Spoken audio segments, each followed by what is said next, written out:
యెహోవా నిన్ను నిత్యము నడిపించును, క్షామకాలమున ఆయన ఎముకలను తృప్తిపరచును. ఆ మాట చదువుతారా? యెషయా గ్రంథము 58వ అధ్యాయము 11వ వాక్యాన్ని ఒకసారి చదువుకుందాం. దేవుడు మనకి ఇచ్చిన వాగ్దానం.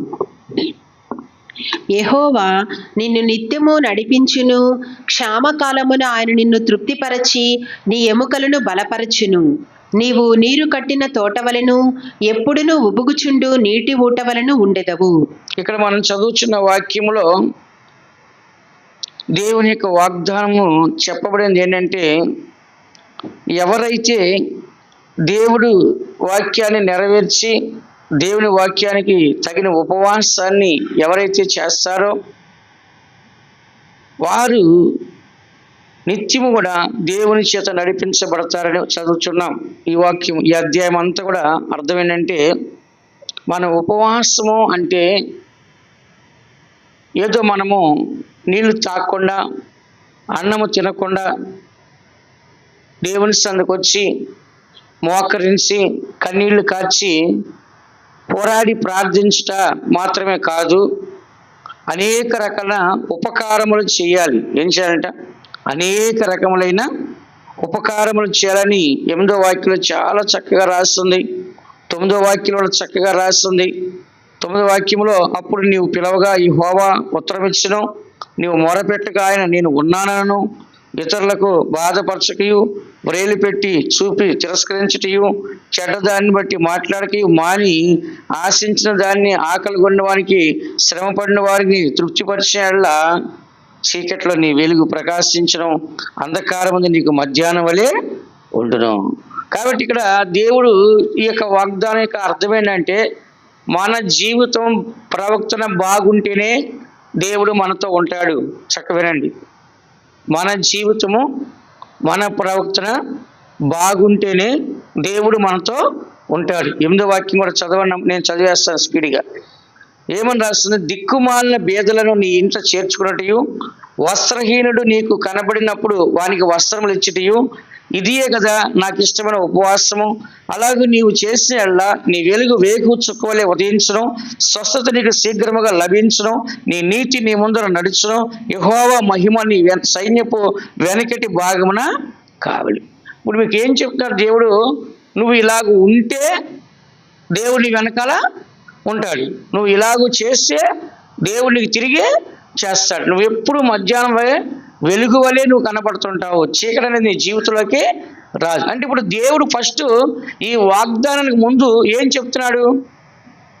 నువ్వు కరెక్ట్గా ఉన్నది ఒక కండిషన్ పెడుతున్నాడు. నువ్వు ఈ రూల్స్ ఫాలో అయినట్లయితే, ఈ కండిషన్స్ కనుక నువ్వు కరెక్ట్గా చేసినట్లయితే నేను నీతో ఉంటాను అంటున్నాడు దేవుడు. మనం ఏమి చేయకుండా ఆశ్రయించేసేయి, రక్షించేసేయి, స్వస్థపరిచేసేయి, సహాయం చేసేసి నన్ను గొప్పని చేసి అంటే దేవుడు ఏమంటున్నాడు? అవి కుదరదు. ముందు నువ్వు ఇస్తే తర్వాత నీకు ఇత్తబడుతుంది. ముందు విత్తితే తర్వాత పంట కోస్తావు. విత్తకుండా పంట ఎట్లా కోస్తావు? కానీ దేవుడు విత్తన చోట కోసేవాడంట. విత్తన చోట కూడా ఏం చేస్తున్నాయినా కొయ్యగలడు. అది ఆయనకి సాధ్యం, మనకు సాధ్యమా? మనకు సాధ్యం కాదు అది. కాబట్టి ముందు మనం విత్తనం వేస్తేనే పంట సమృద్ధిగా మనము సమకూర్చగలం.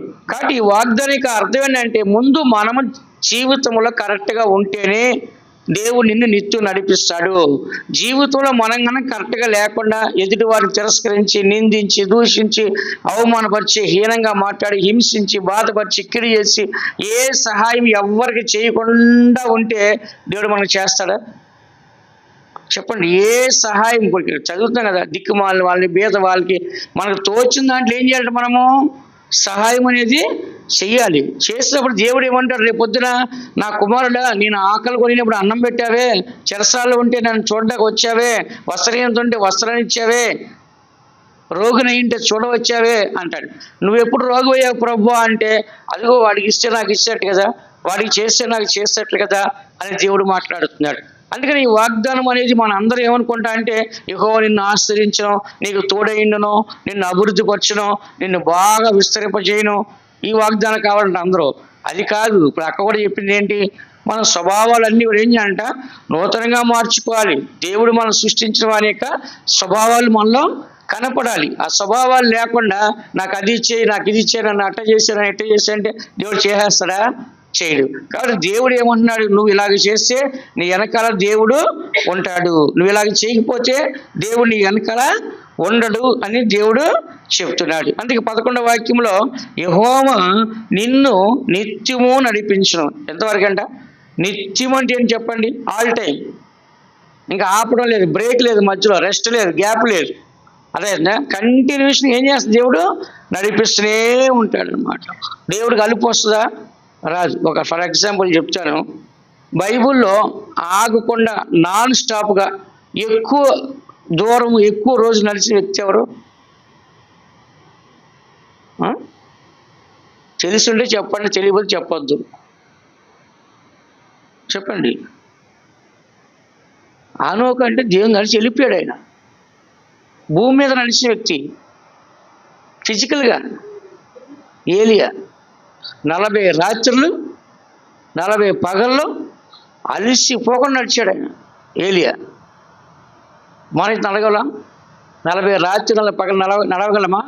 నడవలేము. ఇక్కడ నుంచి మనం బస్ స్టాండ్కి వెళ్ళాలంటే మన వల్ల కాదు, రైల్వే స్టేషన్కి వెళ్ళాలంటే మన వల్ల కాదు. కానీ అక్కడ చూస్తే రాత్రి పగళ్ళు 40 రాత్రులు 40 పగళ్ళు అంత ప్రయాణము ఆయన చేస్తున్నాడు ఒక్కడే, కంటిన్యూషన్ ఎక్కడ బ్రేక్ లేకుండా. కాబట్టి దేవుడు మనం నడిపించాలంటే దానికి రాత్రి ఉండదు, పగలు ఉండదు, చీకటి ఉండదు, ఏది ఉండదు. దేవుడు కనుక మనకు తోడుగా ఉంటే కనుక ఆయన నిత్యం మనల్ని ఏం చేస్తాడంట? నడిపిస్తాడు. మనల్ని మనుషులు నడిపిస్తారు. కొంతమంది చదువుకోవటానికి, లేకుంటే పిల్లలు పెద్దోళ్ళు అవ్వటానికి, కొంతమందికి ఉద్యోగాలు చేయటానికి, కొంతమందికి పెళ్లి చేయటానికి ఎంతోమంది ప్రయాసపడతారు మన జీవితంలో.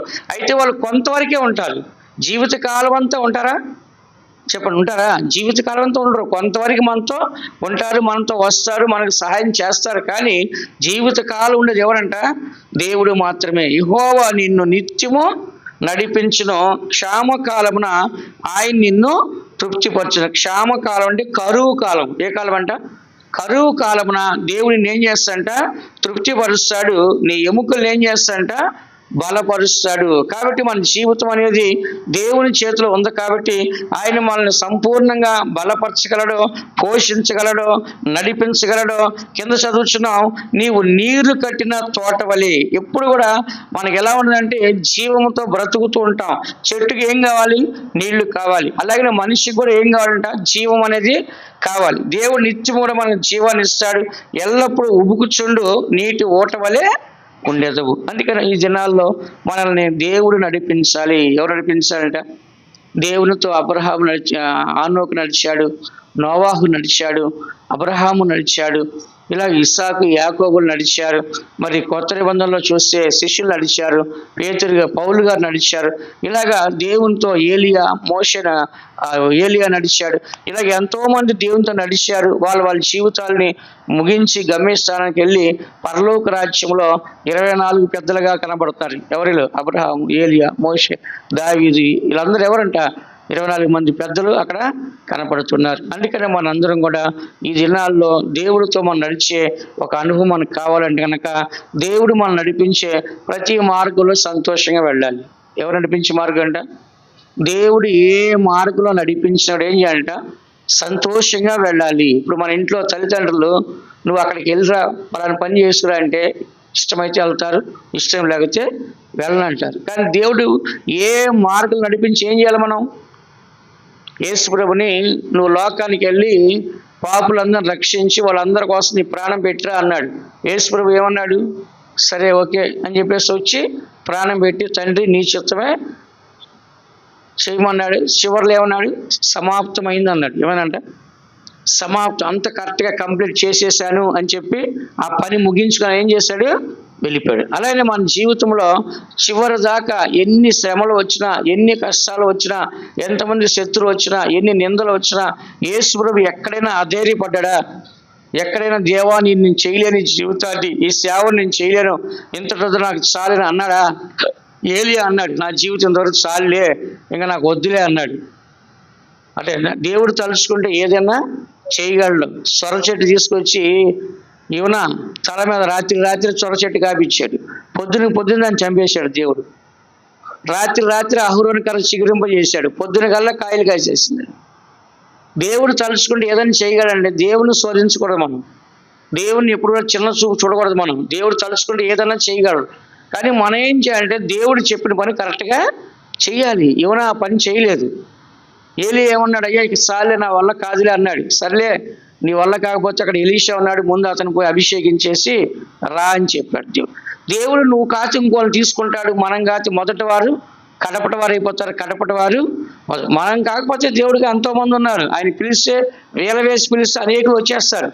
విన్నారా? దేవునికి ఎంతమంది కావాలన్నా వస్తారు. ఈ దొడ్డి కానీ గొర్రెలు మరొక దొడ్లో నేను పిలుస్తా అన్నాడు దేవుడు. దేవుడు తలుచుకుంటే ఎవరినైనా పిలిచి రాగలడు. ఈ దేశం కాదు ఇంకో దేశం ఆయన సేవ చేయడానికి ఏం చేస్తాడంటే రప్పించగలడు. ఓన్లీ ఇజ్రాయెల్ దేశంలో పుట్టి పెరిగిన 12 మంది అపోస్తులే ఈ ప్రపంచం మొత్తం సువార్త ప్రకటించాలి. ఎక్కడి నుంచి వచ్చారు? ఆ రోజుల్లో ట్రైన్ లేదు, బస్సు లేదు, ఏమీ లేదు. సముద్రాలు ఖండాలు దాటుకొని వచ్చి ప్రపంచం అంతా 12 మంది శిష్యులు ఏం చేశారంట? సువార్తని ప్రకటించారు. చూసారా ఎంత గొప్ప ధన్యత. మరి దేవుడు తలుచుకుంటే ఆ 12 మందితోనే మరి ప్రపంచం అంతా మరి జనాన్ని రక్షించాడు. ఈరోజు యేసు ప్రభు తెలియ వాళ్ళు ఎవరు ఉన్నారా? జీసస్ తెలియ వాళ్ళు ఎవరున్నారా? నిన్న నేను కొన్ని వీడియోస్, షార్ట్ వీడియోస్ కొన్ని చూశాను. నేను ఆ వీడియోస్లో సెలబ్రిటీస్ అందరూ క్రిస్మస్ డ్రెస్, క్రిస్మస్ టోపీ పెట్టిన అందరూ హిందువులే. సెలబ్రిటీస్ అందరూ సినిమా యాక్టర్లు కానీ పెద్ద అందరూ కూడా క్రిస్మస్ డ్రెస్ చేసి క్రిస్మస్ తాతలాగా క్రిస్మస్ టోపీ పెట్టుకొని స్టార్ పెట్టుకొని హ్యాపీ క్రిస్మస్ అని అందరూ చెప్పారు. ఎందుకని? ఆయన తెలియని వాళ్ళు ఎవరు కూడా లేరు. వరల్డ్ వైడ్గా ఎక్కడికి వెళ్ళినా కూడా యేసు ప్రభు తెలియని వారు ఎవరైనా ఉన్నారా? ఎవరు లేరు. ఇప్పుడు ముస్లిం ఖురాన్ కూడా యేసు ప్రభు వచ్చిన తర్వాత అది వచ్చింది. ముందు వచ్చింది ధర్మశాస్త్రం మనకు వచ్చింది. దానిలో నుంచే క్రీస్తు శకం కొన్ని 1400 సంవత్సరాలు అవుతుంది. అప్పుడు ఆ ఖురాన్ వచ్చి ఇప్పుడు వాళ్ళు ఒక మతాన్ని కూడా పెట్టుకున్నారు. వాళ్ళు కూడా అబ్రహాము, ఇస్సాకు, మోషే వీళ్ళనే ఆరాధన చేసేది. వాళ్ళని ఎవరినో కాదు, మన బైబిల్లోనే ధర్మశాస్త్రాన్ని వాళ్ళు పాటించేది. వాళ్ళకి వేరే ధర్మశాస్త్రం లేదు, ఈ ధర్మశాస్త్రం వాళ్ళు పాటిస్తారు. కానీ యేసు ప్రభు ఏం చేశాడు? మనకి ఇంకొకటి యాడ్ చేశాడు, క్రొత్త నిబంధన. ఏ నిబంధన? క్రొత్త నిబంధన చేసి ఇది పాత నిబంధన వద్దు అంటే దాన్ని నెరవేర్చేశాడు. ఆయన నెరవేర్చేసి ధర్మశాస్త్రం దేన్నైతే చేయజాలలేకపోయిందో దాన్ని ఆయన చేసేసి ఇదిగో ఇప్పుడు నేను దీన్ని కంప్లీట్ చేస్తాను కాబట్టి ఇప్పుడు మీకు ఇది నేను పెడుతున్నా కొత్త నిబంధన, దీన్ని మీరు ఫాలో అయితే చాలు అని చెప్పేసి ఆయన మన కోసం ఈ లోకానికి వచ్చిన్నాడు. అందుకని ఇక్కడ చదువుతున్న వాక్యంలో ఇప్పుడు మీరు చెప్పండి, దేవుడు మనల్ని ఆశీర్వదించాలంటే మనం ఏం చేయాలి? మనం కూడా ఇతరులకి ఏం చేయాలంట? దిక్కు లేని వారికి, పేదవాళ్ళకి, తండ్రి లేని వారికి, భర్త లేని వారికి, విధవరాళ్ళకి, అనాథులకి, ఆహారం లేని వారికి అందరికి ఏం చేయాలంట? మనం కూడా సహాయము చేయాలి. ఎప్పుడైతే మనం సహాయం చేస్తున్నామో దేవుడు మనకు సహాయము చేస్తాడు. ఎప్పుడైనా సరే మనము మన జీవితంలో ఒక కార్యం చేస్తే మనకు తిరిగి వెంటనే తగిన ప్రతిఫలం దేవుడు మనకి ఇస్తాడు. ఎవరికైనా మీరు ఏదైనా ఉపకారం చేసి చూడండి, ప్రతి ఉపకారం మీరు వెంటనే వెనకాల వచ్చేస్తుంది. కాబట్టి మన జీవితంలో దేవుడు ఒక్క సెకండ్లో ఏదైనా సరే తప్పకుండా చేయగలడు. దేవుడు అసాధ్యం ఏది కూడా లేదు. అందుకని ఇక్కడ చదువుచున్న దేవుడు మనల్ని నిత్యము నడిపిస్తున్నాడు. ఏం చేస్తాడంట? నేను కొన్ని కార్యాలు మీకు చెప్తాను. దేవుడు ఏ విధంగా మనల్ని నడిపిస్తాడు అనే దాన్ని మనం చదువుకుందాం. కీర్తన గ్రంథము 32వ అధ్యాయం 8వ వాక్యం చదువుకుందాం. కీర్తన గ్రంథం 32వ అధ్యాయం 8వ వాక్యం చదువుకుందాం. నీకు ఉపదేశము చేసేదను, నీవు నడవవలసిన మార్గమును నీకు బోధించెదను, నీ మీద దృష్టి ఉంచి నీకు ఆలోచన చెప్పెదను. ఇక్కడ మనం చదువుచున్న వాక్యములో ఏమని మనం చదువుచున్నాము? నీకు ఉపదేశము చేసేదను, నీవు నడవలసిన మార్గము నీకు బోధించేదను, నీ మీద దృష్టి ఉంచి నీకు ఆలోచన చెప్పేది. కాబట్టి దేవుడు మనల్ని ఎలా నడిపిస్తాడంటే ఉపదేశం, బోధ చేస్తాడు. నువ్వు ఇలా వెళ్ళాలి, ఇలా వెళ్ళకూడదు, ఇలా వెళ్తే ఇలా జరిగిద్ది, ఇలా వెళ్ళకపోతే ఇలా జరిగిద్ది అని చెప్పేసి 2 ఆప్షన్లు మనకి ఇస్తాడు. నరకానికి పోతావా, పరలోకానికి పోతావా, ఏది కావాలని చెప్పి 2 ఆప్షన్స్ దేవుడు మనకి ఇస్తాడు. అందుకని చదువుతున్న వాక్యంలో నీకు ఉపదేశం చేసేదను, నీవు నడవలసిన మార్గమును నీకు బోధించేదను. కాబట్టి మనకి ఏం చేస్తాడంటే డైరెక్ట్గా వెళ్ళిపో అని చెప్పడం, ఎటు వెళ్ళాలో డైరెక్షన్ గైడ్ లైన్స్ అన్ని కూడా దేవుడు ఏం చేస్తాడు, మనకు ముందుగా ఉండి ఆయన మనకు ఉపదేశం చేసి నడవవలసిన మార్గంలో మాత్రమే ఆయన మనకి బోధిస్తాడు. నడవకూడని మార్గాలు ఉన్నాయి, నడవకూడదు అనే మార్గాలు చాలా ఉన్నాయి, కానీ ఆ మార్గాల్లో కనిపించడు. పాపుల మార్గం ఉంది, దుర్మార్గుల మార్గం ఉంది, బలత్కారుల మార్గం ఉంది, అన్యాయస్తుల మార్గం ఉంది, అక్రమస్తుల మార్గం ఉంది, ఇలాగ ఎన్నో మార్గాలు, నరహంతకుల మార్గాలు ఉన్నాయి. ఇలాగ అలాంటి మార్గాలు మనం వెళ్ళకూడదు. కానీ దేవుడు చెప్పేది ఏంటంటే నీకు నడవలసిన మార్గము నీకు బోధించదను. కాబట్టి మనకి ప్రతిరోజు కూడా ఎవరు మనకి బోధించాలి? దేవుడు బోధించాలి. చెప్పండి అందరూ, ఎవరు బోధించాలంట? ప్రతిరోజు. దేని ద్వారా బోధించాలి? వాక్యం ద్వారా. దేని ద్వారా అంట? ప్రతిరోజు లేచి వాక్యం చదివే వాళ్ళందరూ కూడా ఒకసారి చెయ్యి పైకి ఎత్తండి. ప్రతిరోజు వాక్యం చదువుతారు. దేనిలో చదువుతారు? ఫోన్లోనా? బైబిల్. కొంతమంది పొద్దున్న లేగానే ఫోన్లో చదువుతారు నేను పెట్టే వాక్యము. తర్వాత కొంతమంది క్యాలెండర్ దగ్గరికి పోయి క్యాలెండర్లో ఈరోజు వాక్యం ఏదైతే ఉంటుందో అది చదువుతారు. కొంతమంది ఏం చేస్తారు? బైబిల్ తెరిచి బైబిల్ చదువుతారు. కొంతమంది ఏది చదవరు, ఏది ఉండదు వాళ్ళకి. వాక్యం అనేది వాళ్ళకి ఉండనే ఉండదు. అందుకనే ప్రతి మనిషి ఇందడ రెబకా సిస్టర్ సాక్ష్యం చెప్పింది. నిజంగా ప్రతిరోజు కూడా నేను ఎన్ని అపాయాలను తప్పించబడతానో అది 91 కీర్తన చదవబట్టి, ఆ 91 కీర్తన దేవుడు ఇవ్వబట్టి నాకు ఈ ధైర్యం ఉంది. ఆ 91 కీర్తన లేకపోతే నాకు ఈ ధైర్యం వచ్చేది కానీ కాదు. కాబట్టి వాక్యమే మనకు ఆధారము. ఏమంట? వాక్యమే ఆధారం. నీ వాక్యం నన్ను బ్రతికించెను. కాబట్టి మనకు ఆధారమైన బ్రతికించేదైనా ఎవరు ఉపదేశం? అది దేవుని ఉపదేశం, దేవుని బోధ. దేవుడు ఏమంటున్నాడు ఇక్కడ? నీకు బోధించేదను, ఏంటి? నడవలసిన మార్గాలు నీకు బోధిస్తాను, నీకు ఉపదేశం చేస్తాను, నీ మీద దృష్టి ఉంచి నీకు ఆలోచన చెప్తాను. కాబట్టి ప్రతిరోజు కూడా మనం ఎవరి చేత ఉపదేశం పొందాలి? దేవుని చేత ఉపదేశం పొందాలి. చెప్పండి అందరూ, ఎవరి చేత అంట? మన పిల్లలకి మనము ఉపదేశం చేస్తున్నాము. మన పిల్లలను స్కూల్కి పంపించి స్కూల్లో కూడా బాగా చదివించి వాళ్ళ భవిష్యత్తు బాగుండాలని చెప్పేసి ఉపదేశం చేస్తున్నాం. ఎందుకంటే మనిషి చెడిపోకుండా మంచి మార్గంలో నడవాలి, నడవలసిన మార్గాలు మాత్రం నడవాలి, అవసరం లేని మార్గాలు నడవకూడదని మనం ఎంతో ప్రయాసపడుతున్నాం. అందుకనే యెషయా గ్రంథము 48వ అధ్యాయము 17వ వాక్యం చూడండి. యెషయా గ్రంథము 48వ అధ్యాయము 17వ వాక్యాన్ని చదువుకుందాం.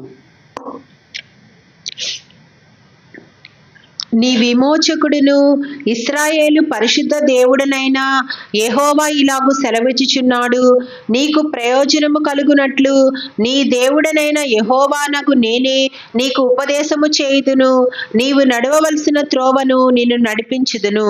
నీ దేవుడైన యెహోవాను నేనే నీకు ఉపదేశము చేసేదను, నీవు నడవలసిన త్రోవలు నిన్ను నడిపిస్తాను. కాబట్టి మనకి ఒక మనిషి దారి చెప్తే దారి తప్పిపోతాం, మనం మోసపోతాం. కానీ దేవుడు దారి చెప్తే మనం మోసపోతామా? దారి తప్పిపోతామా?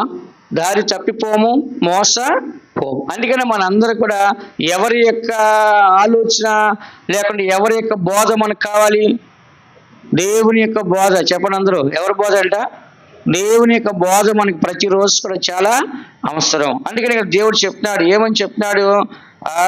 యెహోవానగు నేను నీకు ఉపదేశము చేసేదను, నీవు నడవలసిన మార్గములు నీకు బోధించేదను, నీవు నడవలసిన త్రోవలు నిన్ను నడిపించేదను.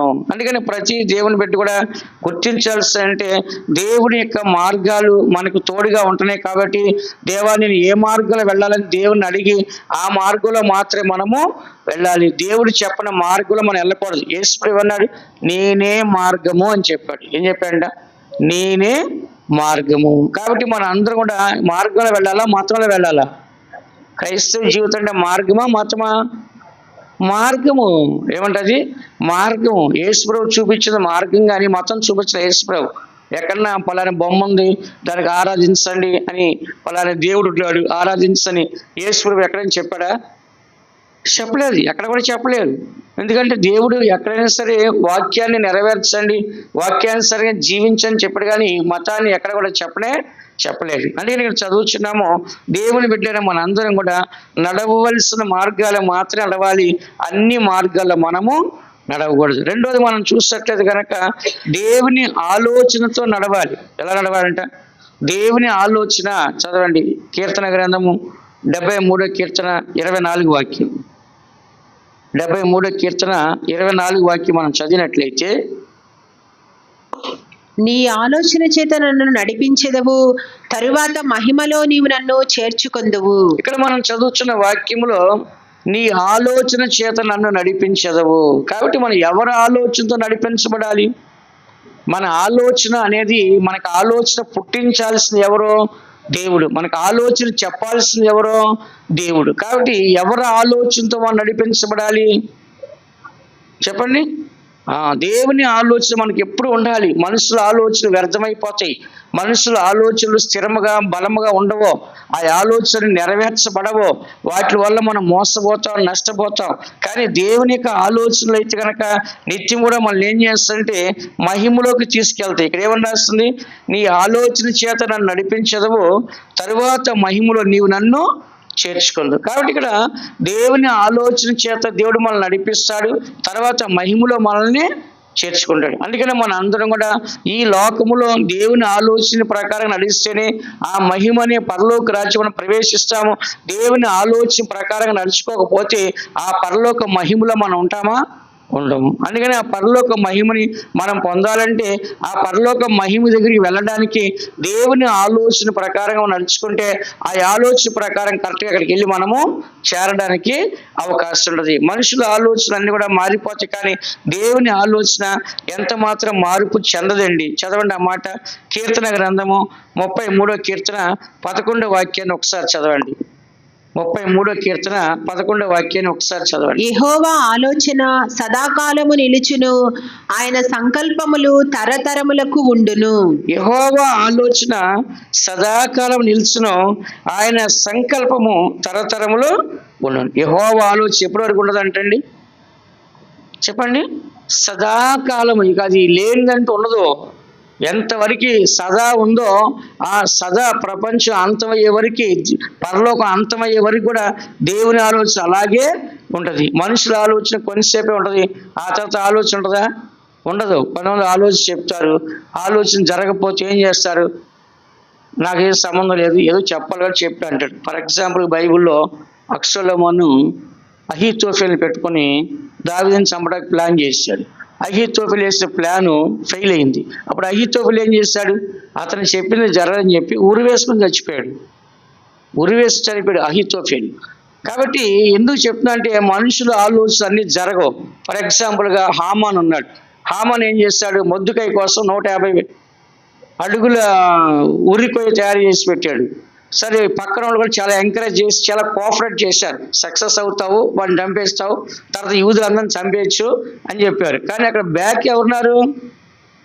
దేవుడు ఉన్నాడు. దేవుడు ఏం చేశాడు? మొద్దుకాయని లేపాడు, మొద్దుకాయ నుంచి ఎస్తేర్ లేపాడు. ఇద్దరు కలిసి అందరూ ఏం చేశారు? ఉపవాస ప్రార్థన చేశారు. ఆ ప్రార్థన ఆలకించి అంత ఏమైందంట? తారుమారైపోయింది, అంత రివర్స్ అయిపోయింది. ఆఖరికి ఏం చేస్తారు? అతని తయారు చేస్తే ఉరికొయ్య మీద అతన్నే వేస్తారు. అందుకనే మనం ఎప్పుడు కూడా దేవుని యొక్క సన్నిధిలో మనుషుల ఆలోచన మన జీవితాన్ని నష్టపరుస్తే, దానివల్ల మనం ఎన్నో కోల్పోవాల్సి వస్తాయి. మన జీవితాల కుటుంబాలను కోల్పోవాల్సిన పరిస్థితి వస్తుంది. కానీ ఇక్కడ మనం చదువుచున్నాము, దేవుని బిడ్డలు మనం దేవుని ఆలోచన సదాకాలం నిలిచిద్ది. ఎవరు ఆలోచన అంట?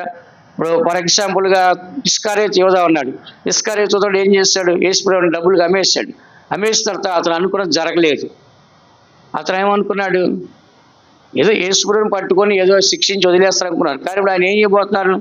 చంపబోతున్నారు ఘోరంగా. అది తెలుసుకున్న అతను ఆ బాధ తట్టుకోలేక అతనే ఊరేసుకొని చనిపోయినాడు. ఎవరైనా? ఇస్కరియోతు యోధా. తన ఆలోచన అనుకున్నది జరగలేదు.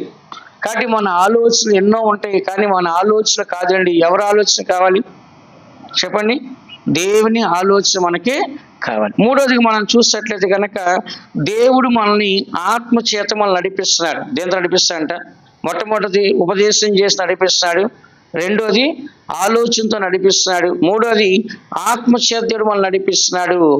రోమరాసు పత్రిక 8వ అధ్యాయం 14 వాక్యం మనం చదివినట్లయితే ఈ సంవత్సరం అంతా దేవునితో మనం నడవాలి, దేవుని ఉపదేశంతో నడవాలి, దేవుని ఆలోచనతో నడవాలి, దేవుని ఆత్మతో దేవునితో నడవాలి. మనం దేవుని ఆత్మచేత ఎందరూ నడిపింపబడుదురో వారందరూ దేవుని కుమారులై ఇందురు. దేవుని ఆత్మ చేత ఎందరు నడిపించబడుదురో వారందరూ దేవుని యొక్క కుమారులై ఉంటారు. అందుకని మనం ఎవరు చేత నడిపించబడాలి? మనము దేవుని ఆత్మ చేత. ఆత్మ ఎప్పుడు ఉంటుంది మన దగ్గర. ఒకటి, ఉపదేశం ఎప్పుడు చచ్చిపోదు, దేవుని ఆలోచన ఎప్పటికీ చనిపోదు, దేవుని ఆత్మ కూడా ఎప్పటికీ చనిపోదు. ఇవన్నీ మనతో పర్మనెంట్గా ఉంటాయి. ఎలా ఉంటాయంట, ఇప్పుడు లోకంలో స్కూల్కి వెళ్తే టీచర్ మారిపోతారు, ఆ క్లాస్ అయిపోయిన తర్వాత.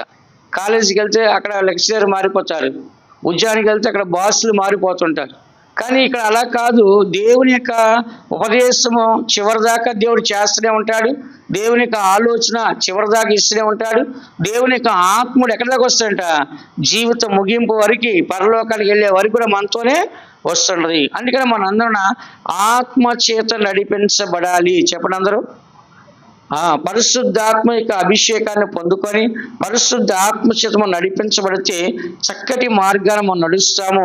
ఎంతోమంది మనం చూస్తే పరిశుద్ధాత్మ లేకుండా దురాత్మల చేత నడిపించబడ్డారు. ఎవరైనా సౌలు, ఎవరంట, పాత నిబంధన సౌలు దేని చేత నడిపించబడ్డాడు? దురాత్మ చేత నడిపించబడ్డాడు. దావీదు ఎవరి చేత నడిపించబడ్డాడు? దేవుని ఆత్మ చేత నడిపించబడ్డాడు. కాబట్టి దావీదు దినాన పరలోకంలో ఉన్నాడు, సౌలు పరలోకంలో లేడు, సంసోను పరలోకంలో లేడు, సాలొమోను పరలోకంలో లేడు. గొప్ప గొప్ప వాళ్ళు లేరు అక్కడ పరలోకంలో. ఎందుకని? వాళ్ళు దేవుని యొక్క ఆత్మ చేత నడిపించబడ్డా. సౌలుకి అభిషేకం ఉంది, సంసోనికి అభిషేకం ఉంది. ఏంటి, సాలొమోను ప్రార్థన చేస్తే దేవుని యొక్క మహిమ అలా దిగి వచ్చేది, దేవాలయం మహిమతో నింపబడింది. అంత గొప్ప గొప్ప వాళ్ళు ఈ దినాన్ని ఎక్కడ లేరంట, పరలోకంలో లేరు. కానీ దేని చేత నడిపించబడ్డా? ఆత్మ చేత వాళ్ళు నడిపించాడు. సౌలు దేని చేత నడిపించబడ్డాడు? దురాత్మ చేత. సంసోను దేని చేత నడిపించబడ్డాడు? అన్య స్త్రీల చేత, విగ్రహారం చేత ఆయన ఏం చేస్తాడంట, నడిపించబడ్డాడు. సంసోను దేని చేత నడిపించబడ్డాడు? దెలీలా. చెప్పండి ఎవరంట? దెలీలా. వీళ్ళందరూ ఏమైపోయారంటే వాళ్ళు చెడిపోయారు. కాబట్టి వాళ్ళ ఆత్మ చేత నడిపించబడలేదు. కానీ దావీదు మాత్రం దేని చేత నడిపించబడ్డాడు? ఆత్మ చేత. ఒకసారి తప్పు చేసేటప్పుడు కూడా, అయ్యో నేను పరిశుద్ధాన్ని తీసేస్తావేమో, నీ సన్నిధిలో నన్ను తోసేస్తావేమో, దయచేసి నా పాపాన్ని క్షమించి నన్ను మీ సన్నిధిలో నిలబెట్టండి అని చెప్పి పరిశుద్ధాత్మను కాపాడుకున్నాడా, పోగొట్టుకున్నాడా? కాపాడుకున్నాడు. పరిశుద్ధాన్ని దుఃఖపరిచాను, బాధపరిచాను కాబట్టి నేను నష్టపోతానేమో అని చెప్పి భయపడ్డాడు. అతను తన ఉపవాసం ఉండి ప్రార్థన చేసి మళ్ళా పరిశుద్ధాత్మని కాపాడుకున్నాడు. ఎందుకు ఇదంతా చెప్తానంటే, మనందరం కూడా కరెక్ట్గా జీవితకాలం అంతా పర్ఫెక్ట్గా నడుచుకోవాలంటే దేని చేత నడుచుకోవాలి? మనము గ్యారంటీ వస్తువా అని మనం అనుకున్న లోకంలో, అలాగనే గ్యారంటీ జాబ్ అనుకున్న పర్మనెంట్గా. ఇప్పుడు గ్యారంటీ స్పిరిట్ ఎవరిది? దేవుంది. అది చదవండి. లూకాసు సువార్త 4:1 యేసు ప్రభు కూడా పరిశుద్ధ ఆత్మ చేతే నడిపించబడ్డాడని రాస్తుంది. లూకాసు సువార్త 4:1 యేసు పరిశుద్ధాత్మ పూర్ణుడై యోర్దాను నది నుండి తిరిగి వచ్చి 40 దినములు ఆత్మచేత అరణ్యములో నడిపింపబడి. దేని చేత నడిపించబడ్డాడంట ఆయన? ఆత్మచేత. పరిశుద్ధాత్మ చేత. ఎక్కడికి వెళ్తున్నాడు ఆయన? అరణ్యంలోకి వెళ్తున్నాడు. అరణ్యంలోకి ఎవరితో వెళ్తున్నాడు? సగం చెప్తారు, సగం చెప్పట్లే మీరు. దేవుని ఆత్మ చేత అరణ్యం నడిపించబడతాడు. సాతానుడు పక్కన ఉంది. ఇటు సాతాను ఉంది, ఇటు దేవుడు ఉన్నాడు. ఇద్దరితో కలిసి ఎక్కడికి వెళ్ళాడు ఆయన? అరణ్యానికి వెళ్ళాడు. ఆయన టూర్కి వెళ్ళలేదు. ఎవరితో వెళ్ళారు? సాతానుతో వెళ్ళాడు. ఇటుపక్క సైతాను, ఇటుపక్క దేవుని ఆత్మ. కాబట్టి ఇప్పుడు అక్కడ అరణ్యానికి నడిపించబడింది, దేవుని ఆత్మలో నడిపించబడ్డాడు. కానీ నడిపించబడింది దేనికోసమో? సాతాను చేత శోధించబడటం కోసం. కాబట్టి తిన్నాన్న పరిశుద్ధాత్మ మన దగ్గర ఉంటుంది, అభిషేకం పొందుతారు. ఇప్పుడు సరిత సిస్టమ్ తీసుకున్న ఎగ్జాంపుల్గా, ఆమె భాషలు మాట్లాడుద్ది, దర్శనాలు చూస్తుంది, ప్రవచనాలు ప్రవచిస్తుంది, మంచిగా ప్రసంగం చేస్తుంది, అన్నీ ఉన్నాయి. మరి ఆమెకున్న కష్టాలు మీకు ఉండవు మళ్ళీ. అవునా కాదమ్మా? సరితమ్మా, అవునా కాదా? ఇందాక ఆమె సాక్షి విన్నారా మీరు? విన్నారా ఆమె సాక్షి మీరు? ఆమెకి అంత అభిషేకం ఉంది, రోజు సేవ చేస్తుంది, ఇంట్లో ప్రార్థన పెడితే చాలామంది వస్తారు అక్కడికి. ఇన్ని ఉన్నా కూడా ఆమెకు ఆర్థిక బాధలు ఉన్నాయి, అప్పుల బాధలు ఉన్నాయి, నిరుద్యోగ బాధ ఉంది, ఒంటి నిండా వ్యాధులు. ఆమె సొంత ఇల్లే సొంత అన్నయ్య కొట్టేసి ఈమెను బయట పంపిస్తాడు. ఇప్పుడు ఈమె ఆ ఇంట్లోకి వెళ్ళడానికి లేకుండా చేసి ఈమెకి చేతబడులు చేస్తున్నాడు రోజు. మళ్ళీ ఈమె కోర్టుకి వేసింది, కోర్టు కూడా అవనీయకుండా చేస్తాడు దాని సంవత్సరాల తరబడి. అన్ని రకాలుగా అన్యాయమైన మార్గంలో ఆమె వెళ్తుంది. ఎందుకు ఇది చెప్తున్నా అంటే ఆమెకు అంత అభిషేకం ఉన్నా కూడా అగ్ని వంటి మహాశ్రమలు కూడా ఉన్నాయి. అట్లా యేసు ప్రభువుకు పరిశుద్ధ ఆత్మ ఉన్నా కూడా పక్కన ఎవరున్నారంట? సాతాను ఉంది. ఇటు పరిశుద్ధాత్మ నడిపించబడుతున్నాడు, సాతాను చేత శోధించబడుతున్నాడు. అందుకని మీరు ఎవరైనా గుర్తుపెట్టుకోవాలి, నేను మంచి ప్రార్థన పరురాలను కదా, నాకెందుకు ఈ సమస్య వచ్చింది, నేను పరిశుద్ధంగా ఉన్నాను కదా, నాకెందుకు సైతాన్ వచ్చింది, నేను అభిషేకం ఉంది అన్య భాషలో మాట్లాడతాను కదా, నాకెందుకు వచ్చి అనుకోవద్దు. నీకు దేవుడు ఉన్నప్పుడు కూడా నీ పక్కన ఎవరుంటారు? సాతాను. ఎవరంట? సాతాను. అందుకనే దేవుని బిడ్డలైన మనము ఆత్మచేత ఎందుకు నడిపించబడాలంటే పక్కన సాతాను జయించాలంటే పరిశుద్ధాత్మ అభిషేకం మనకు కావాలి. సాతాన్ని మనం గెలవాలి అంటే కనుక పరిశుద్ధాత్మ ఆత్మ నడిపింపు మనతో ఉండాలి. పరిశుద్ధాత్మ ఎక్కడికి నడిపించినా మనకి ఏ కీడు అపాయం అనేది రాదు. అదే మనుషుల చేత నడిపించబడితే ఏ కీడు వస్తుందో ఏ అపాయం వస్తుందో మనకైతే తెలియదు. అందుకని చదువుతున్న మనము మూడవదిగా ఆత్మ చేత మనం నడిపించబడాలి. మరి ఇక్కడ మనం చూస్తున్నాము ఎవరు నడిపించబడ్డారు? రోమా సంఘము నడిపించబడాలని పౌలు గారు చెప్పారు. అలాగే యేసు ప్రాక్టికల్ లైఫ్లో ఆయన నడిచి ఆయన ఏం చేస్తాడంట? చూపించాడు. అందుకని దేవుని బిడ్డలు మనము మన యొక్క జీవితంలో దేవుని చేత మనం నడిపించబడ్డాకి ఎల్లప్పుడూ ఇష్టపడాలి. చాలా మంది దేవుని చేత నడిపించబడ్డాకి ఇష్టపడరు. దేవుని నడిపిస్తే మనం ఎప్పటికీ అలసిపోతామా? అలసిపోము, సమస్యలిపోము. నాలుగోదిగా మనం చూస్తే దేవుడు బలముతో మనం నడిపిస్తున్నాడు. నిర్గమాకాండం 15వ అధ్యాయం 13వ వాక్యం చదవండి. నిర్గమాకాండం 15వ అధ్యాయం 13వ వాక్యం 4వది బలముతో నడిపిస్తున్నాడు. నీవు విమోచించిన ఈ ప్రజలను నీ కృప చేత తోడుకొని పోతివి, నీ బలము చేత వారిని నీ పరిశుద్ధాలయమునకు నడిపించితివి. నీ బలము చేత వారిని పరిశుద్ధ ఆలయమునకు నడిపించితివి. కాబట్టి ఇక్కడ మనం చూసినట్లయితే దేవుడు మనల్ని బలముతో నడిపిస్తున్నాడు. ఎలా నడిపిస్తాడంట? ఫర్ ఎగ్జాంపుల్గా ఏలియాకి ఏం చెప్పాడు? దేవదూతను పంపించి అప్పుడు కూడా ఫ్రెష్గా రొట్టెలు మంచిగా కాల్చి ఏలియాకి పెట్టి తిని పండుకోమని చెప్పాడు. బాగా నిద్రపోయాడు, మళ్ళీ లేచాడు. మళ్ళీ దేవదూతలు ఏం చేస్తారు? మళ్ళీ రొట్టెలు కాల్చి మళ్ళీ కడుపు నిండా పెట్టారు, మళ్ళీ తినేసి పండుకున్నాడు. ఆ తర్వాత ఏం చేశాడు? నువ్వు నడువు. ఈ బలముతో ఏం చేయాలంట? 40 రాత్రులు 40 పగల్లో నడవాలని చెప్పేసి ఎవరు వచ్చి బలపరిచారు? దేవదూతలు వచ్చి బలమైన ఆహారం ఇచ్చారు. ఇప్పుడు యేసుడు ఉన్నాడు సాతానుతో శోధించబడ్డాడు. ఎవరితో అంట? బలమైన సాతానుతో 40 దినాలు శోధించబడిన తర్వాత ఆయనకి ఆహారం లేదు, నిద్ర లేదు, నీళ్లు లేవు. ఇప్పుడు ఎవరు వచ్చారు ఆయన దగ్గరికి? దేవదూతలు వచ్చి పరిచయం చేశారు, ఆయనకి బలపరిచారు. ఆయన ఎవరొచ్చి? దేవదూతలు వచ్చి ఆయన్ని బలపరిచి పరిచయం చేశాడు. మరొకసారి దేవదూత వచ్చినప్పుడు సిలువ మరణం పొందేటప్పుడు ఆయన చెమట రక్తంగా కలిసినప్పుడు ఆయన బలహీనంగా అంటే బాధతో ఉన్నప్పుడు దేవదూత వచ్చి ఆయన కనపడి ఆయన ఏం చేస్తుందంట? బలపరిచింది. కానీ దేవుడు నడిపించే మార్గం ఎంత కఠినంగా ఉన్నా కూడా దేవుడు మనల్ని బలంతో నడిపిస్తాడు. ఏలియా వెళ్ళే మార్గంలో దేవుడు బలంతో నడిపించాడు. యేసుక్రీస్తు సాతానుతో 40 రాత్రి పగలు బలముగా పోరాడినప్పటికీ ఆయన దేవదూతలు వచ్చి బలపరిచారు. బలమైన సర్వలోక పాప పరిహారాన్ని కొరకు చిందించాల్సిన రక్తం కొరకు ఆయన చెమట రక్తంగా మారుతున్న సమయాన్న దేవదూత కనబడి ఆయన ఏం చేస్తుందంట? బలపరిచింది. అందుకని మనము ఏ మార్గంలో వెళ్ళినా మనకి దేవుడు ఉన్నాడా లేడా చెప్పండి. నువ్వు కష్ట మార్గంలో వెళ్ళినా దేవుడిని ఉంటాడు. దేవుడు అన్నాడు, నేను శ్రమల్లో అతనికి తోడై ఉంటాను. శ్రమలు లేవన్నా, శ్రమల్లో నేను అతనికి తోడై ఉంటా. శోధనలో తప్పించుకునే మార్గాన్ని నేను చూపిస్తా. శోధన లేదని చెప్పలా, శోధనలో తప్పించే మార్గం. ఆపత్కాలను నాకు మొరపెట్టు, నేను నీకు ఉత్తరిస్తా. ఆపద లేదని చెప్పలా, ఆపద ఉందని చెప్తాడు. కష్టంలో నాకు మొరపెట్టు, నేను నిన్ను విడిపిస్తాను. అది దినాల్లో మనకి ఏంటంటే ఏ కష్టాలు రాకూడదు, ఏ శ్రమలు రాకూడదు. ఏంటి దేవుని సన్నిధికి వచ్చి మనం మౌనంగా పిచ్చోళ్ళ కూర్చోవడం, సాక్ష్యం చెప్పకుండా, పాట పాడకుండా, చప్పట్లు కొట్టకుండా, అభిషేకం అందకుండా, ఏంతో దరిద్రంగా అలా ఉంటే ఏం ఆశీర్వాదం వస్తుంది మనకి?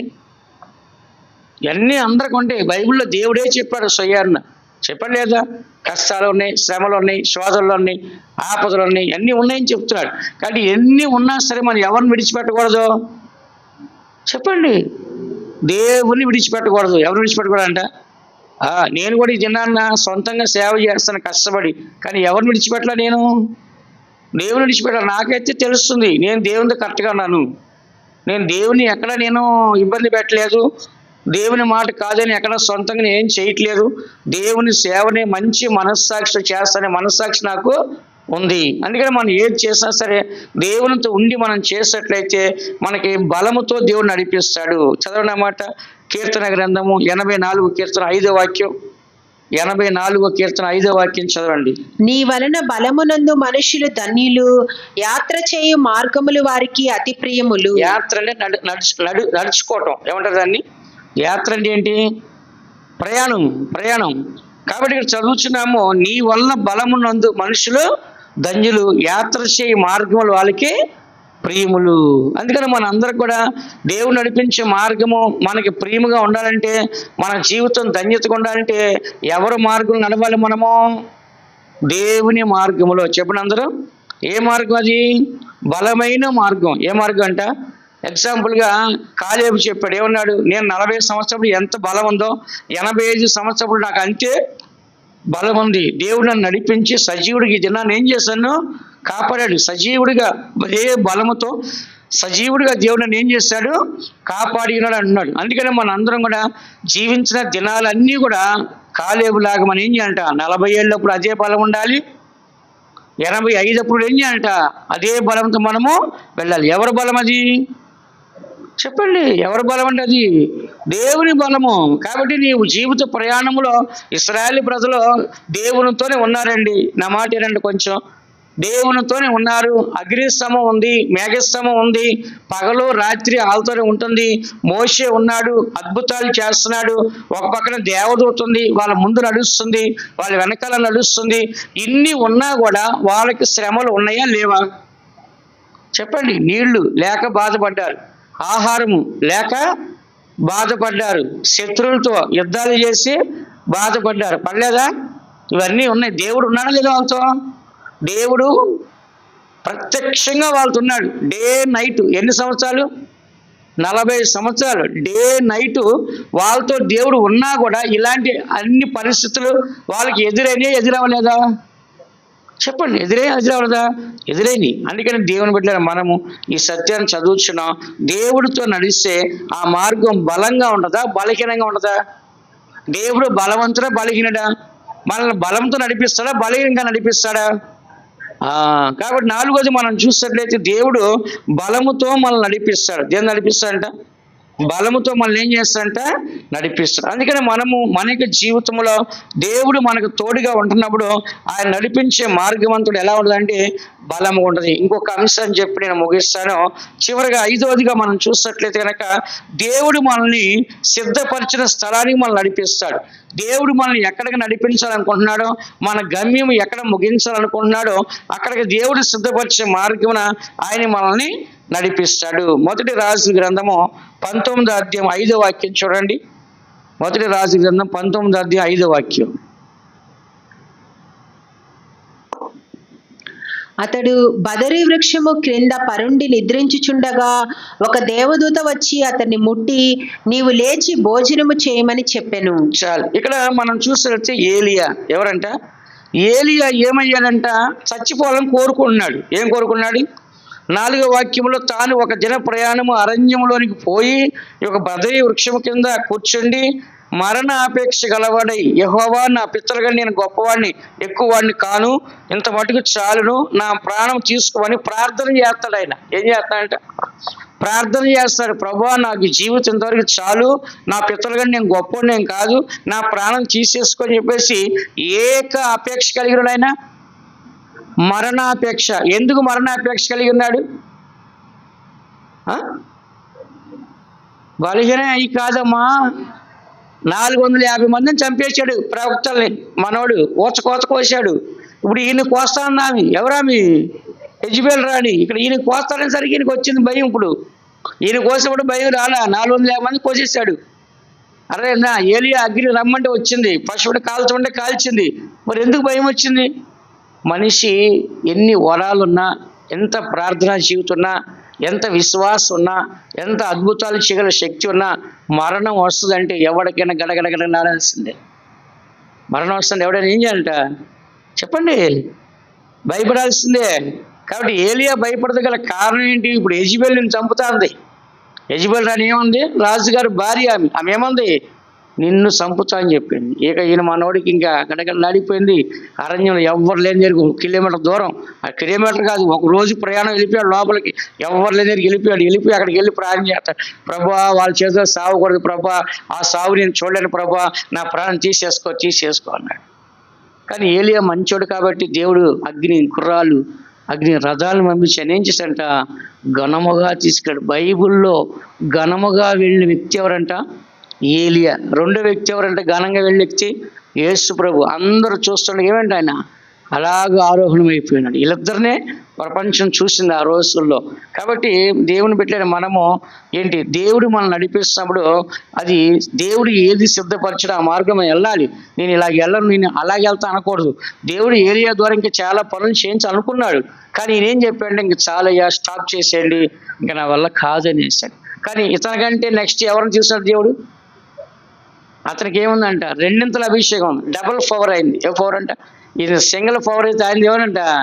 డబుల్ పవర్తో సేవ చేశాడు. అర్థమైందా? ఏలియా అంటే ఎంత భయపడుతున్నారో ఎలీషాని చూస్తాడా అంతే భయం వచ్చేస్తుంది, అంత భయం వచ్చేస్తుంది. కాబట్టి దేవుడు మనకి ఏ మార్గంలో సిద్ధపరుస్తాడో ఆ మార్గం మనం సంతోషంగా వెళ్ళాలి. ఈ మార్గాన్ని నేను వెళ్ళను ప్రభా అని అనకూడదు.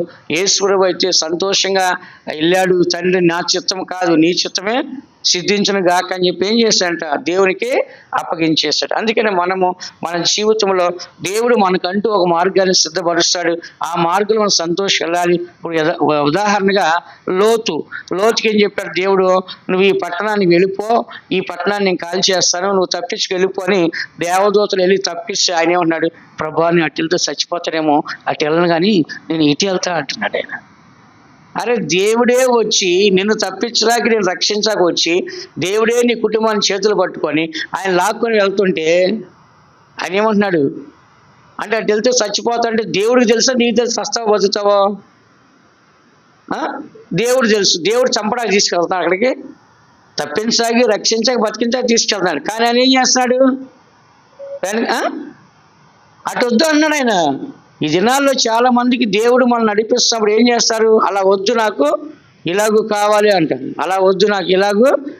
దేవుడు ఏ మార్గం సిద్ధపరిస్తే ఆ మార్గం. ఇప్పుడు లోతు భార్యకి దేవుడు ఏం చెప్పాడు? వెనక తిరిగి చూడవద్దు అని చెప్పాడు. నశించిపోవాలి మనం చూడకూడదు. ఎవరిని చూడంట? నశించిపోవాలి మనము చూడకూడదు. కానీ లోతు భార్య ఎందుకు వెనక తిరిగి చూస్తుందంటే చరిత్రకారులు చెప్తారు ఆమెకి ఇంకో 2 కూతురు ఉన్నారంట. ఆ 2 కూతురు ఎక్కడ నాశనం అవుతారని చెప్పేసి వాళ్ళు రావట్లని చెప్పి వెనక్కి తిరిగి చూస్తున్నాడు. కూతురు ప్రేమ తల్లి ఆమె అలాగే ఉప్పు స్తంభం అయిపోయింది. అసలు విషయం అది. అరే లోతు భార్య ఎందుకు చూస్తుందంటే ఆ 2 కూతురు నశించిపోతామని చెప్పి వాళ్ళ కోసం చూసిందంట. చూసింది ఆమె ఉప్పు స్తంభం అయిపోయింది. అట్లాగే ఎందుకు చెప్తాడు? దేవుని బిడ్డ మనం దేవుడు ఇక్కడ వద్దు అన్నప్పుడు వెళ్ళిపోవాలి. మనం అక్కడ ఉండకూడదు. దేవుడు మనం తప్పించాలనుకున్న మనం ఏం చేయాలి? అక్కడి నుంచి వెళ్ళిపోవాలి. కానీ మనం సొంత ఇష్టపరాన్ని చేయకూడదు. నిర్గమకాండ 23వ అధ్యాయం 20వ వాక్యంలో దేవదూతను పెట్టి దేవుడు నడిపిస్తాడు. మన ముందు ఉంటుంది, అది మనకు కనపడదు దేవదూత, కానీ దేవుడు మనకు మంచి మార్గం నడిపిస్తాడు. ఇదిగో త్రోవలో నిన్ను కాపాడి నేను సిద్ధపరిచిన చోటుకు నిన్ను రప్పించుటకు ఒక దూతను నీకు ముందుగా పంపుచున్నాను. చూసారా దేవుడు ఏమంటున్నాడు? నేను సిద్ధపరిచి మార్గమున నిన్ను కాపాడ్డానికి ఏంటంట, నిన్ను తీసుకెళ్ళడానికి ఏం చేస్తానంట? ఒక దూతని సిద్ధపరుస్తాను. ఇదిగో త్రోవలో నిన్ను కాపాడి నేను సిద్ధపరిచిన చోటుకు నిన్ను రప్పించటకు ఒక దూతను నీకు ముందుగా పంపిస్తాను. కాబట్టి ఇశ్రాయేలు ప్రజల ముందుగా దేవుడు ఏం చేస్తాడు? ఒక దేవదూత నుంచి ఆయన జాగ్రత్తగా వాళ్ళని ఏం చేస్తాడంటే కాపాడుకుంటూ నడిపించుకుంటూ వెళ్ళిపోయాడు. అందుకని ఈ దినాల్లో దేవుడు మనల్ని నడిపిస్తాడు, నడిపించడా? చెప్పండి, దేవుడిని మనం నడిపించడా? తప్పకుండా దేవుడు మనల్ని నడిపిస్తాడు. అందరి కండ్లు మూసుకోండి. ఈ సంవత్సరం దేవుడు మనకి నిత్యము నడిపిస్తాడని చెప్తున్నాడు. మనుషులు మధ్యలో వదిలేస్తారు. మనం భారమైనప్పుడు, మనం కష్టమైనప్పుడు మనల్ని వదిలేసి వెళ్ళిపోతారు. కానీ దేవుడైతే మనల్ని వదిలేడు. జీవితంలో పాలి భాగస్సు భర్త భార్య కూడా ఒకరినొకరు వదిలేసి వెళ్ళిపోతున్నారు. కానీ మన దేవుడు మాత్రం మనల్ని వదిలేడు. మొట్టమొదటిగా దేవుడు మనల్ని ఎలా నడిపిస్తున్నాడు చెప్పండి? ఉపదేశం చేసి నడిపిస్తున్నాడు. రెండోది ఆలోచన నడిపిస్తాడు. మూడోది ఆత్మ చేత నడిపిస్తాడు. నాలుగోది బలము చేత నడిపిస్తాడు. ఐదోది సిద్ధపరిచిన మార్గాన్ని దేవుడు మనల్ని నడిపిస్తాడు. ఈ 5 విధాలుగా జీవించక దేవుడు సాధించేట్లుగా స్తోత్రించదము. స్తోత్ర